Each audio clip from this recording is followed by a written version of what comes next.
Do you ever see a movie like Nightmare Before Christmas and you say, wow, I really wish there was a sequel that wasn't canceled in development? Because we've got a story for you. This is Converse-ations, the canceled Nightmare Before Christmas sequel.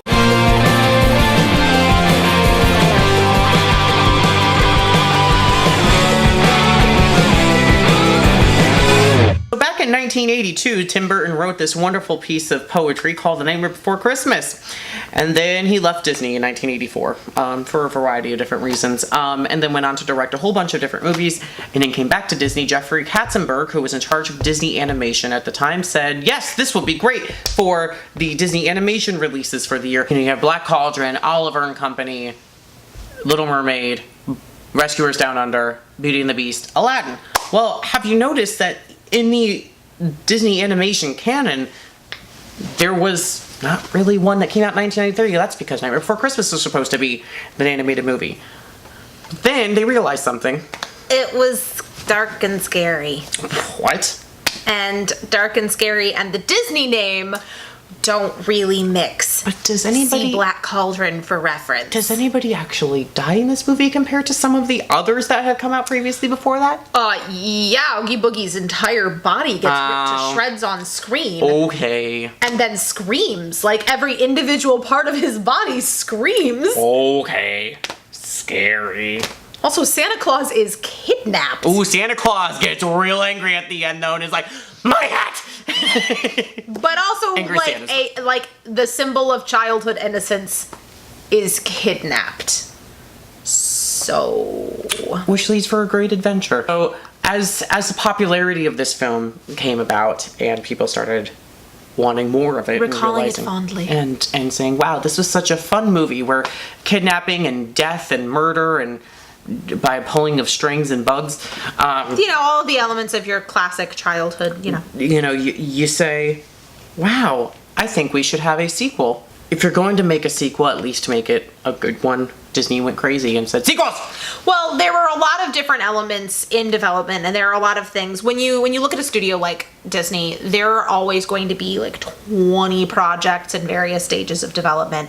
And, a project can sit in development hell for months, years, decades. Let's look at how long it took Frozen to come out. Yeah. Beauty and the Beast as well. So there are these projects where they have just been tumbling through the production process for ages. So when you say like, oh, at one point in time there was a sequel to whatever in production, it's just kind of surprised. Like we had a whole pot of pasta and then we kept throwing it at the wall and seeing which one was gonna stick. So eventually sequels are gonna start sticking because the studio says, hey, the first one made money, we like safe bets because we're a business. Sequels, and that's where your sequels come from.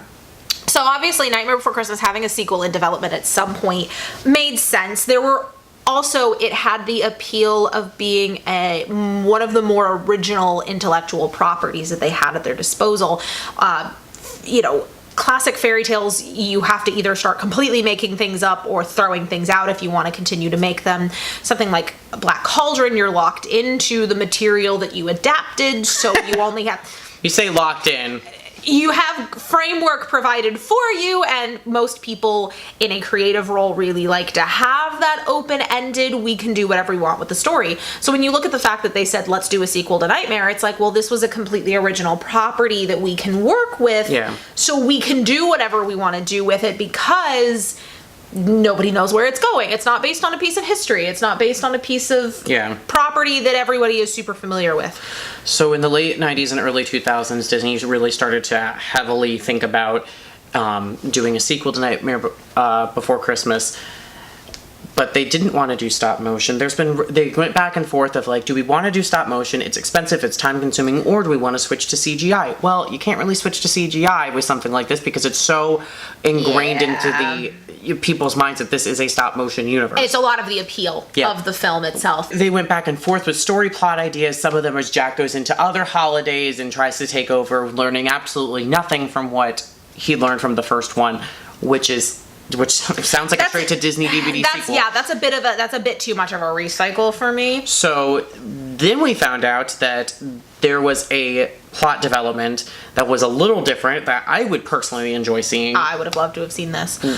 So the general concept was the other holidays find out what happened between Jack and Santa, and they say, well, Jack needs to be taught a lesson, so they all came in and took over Halloween. And I would have loved to see that movie. I think it would still make a great movie. Yeah, I'd honestly, go see that in theaters. I'd go see that ride. If they decided to do an attraction, a dark ride, I think that'd be a great sequel. And it would be a standalone attraction, and it would work really, really well. Yeah. There would have been further developments about, like, which one of the other holidays leaders would have been the ringleader, and, like, everything would topple out of control from there.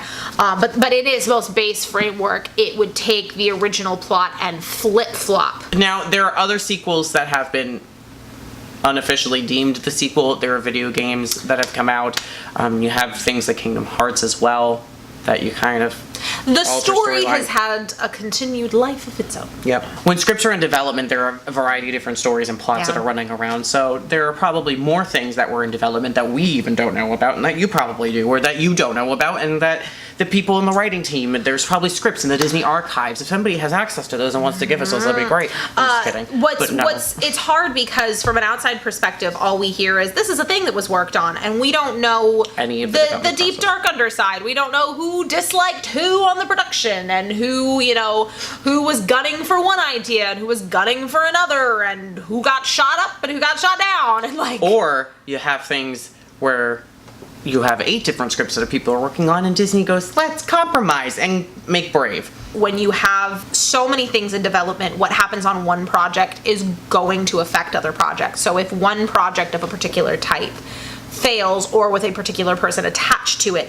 fails, it can take down other projects that on their own would have been fine. But if, person A has project A and project B, and person A, project A failed, are they going to put person A on project B? No. They're from a business perspective, that makes no sense. Well, you also think about the affected other entities of entertainment that are affected by it. So I'll use Rise of the Guardians as an example. Rise of the Guardians, which is a fantastic film, adapted from a fantastic book series, was planned to have an entire film series, television adaptation because DreamWorks, a live stage show, you name it, a theme park attractions. There was so much planned for it, and the movie did good in theaters, but not $2.8 billion.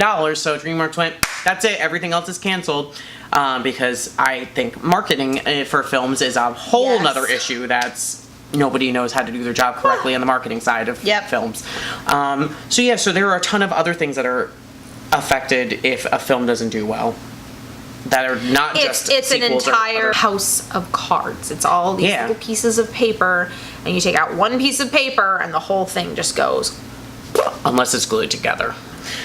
So, what are your thoughts on A Nightmare Before Christmas sequel? Would you go see it? Would you like to tell Disney that we would like one so that way they can make one? What? I don't know. Maybe. Don't start a petition. Those don't work. Well, if you have the right people in charge of a petition and you have the right amount of momentum, I think it could work. I think if we had one person that knows what they're doing in charge of a petition. See, and the other thing about petitions is you can't just go, we demand this. It's like, it's more of an interest sheet. You have to show, like, this is the amount of people that are interested in seeing this thing. Would you be interested in spending the money so that way we can spend our money on all this excessive merchandise and everything like that? And I think after 25 years, I think this is something that could work. So you're saying kickstart the sequel to Nightmare Before Christmas? Kind of. I don't know. Do whatever you want. I know there are people that have way more time and money than I do. So... Also, if you have some extra money, we have 2 nonprofits that you could totally fund. Anyways, what are your thoughts? What would you like to see in A Nightmare Before Christmas sequel? If anybody starts a petition, let us know. We'll sign it. We'll push it. I think it'd be great. I think we could really make a thing happen. Yep. Go Disney. Yay. All right. Thanks for watching. Like this video. Share this video. Subscribe to our channel. Hit that ding-a-ling button. Like our Facebook page. You never give me a chance to say anything. Nope, not anymore. You snooze, you lose. I'm waiting for a nice pause. You, like, have your hand up in my face, so I'm like, okay, like, I'm here. So I'm going to talk about the Patreon. What's that? So we have a Patreon account where people are able to support their favorite artists through financial donations. Hi, I am an artist. You are an art? You are now in art. So Harvest. you are able to pick the level that you want to donate. We have levels starting from $1. We have our highest level is at $20, but that is not a cap by any means. You could absolutely, like, you want to do $100, like, I will love you forever. So there are different rewards available based on the level that you commit. And if you commit to our top tier, you get exclusive web content. Woo! What up? Go watch Lit for Lit. Super magical. Thanks for watching. We'll see you tomorrow with another video, and Keep enjoying Nightmare Before Christmas week. yeah.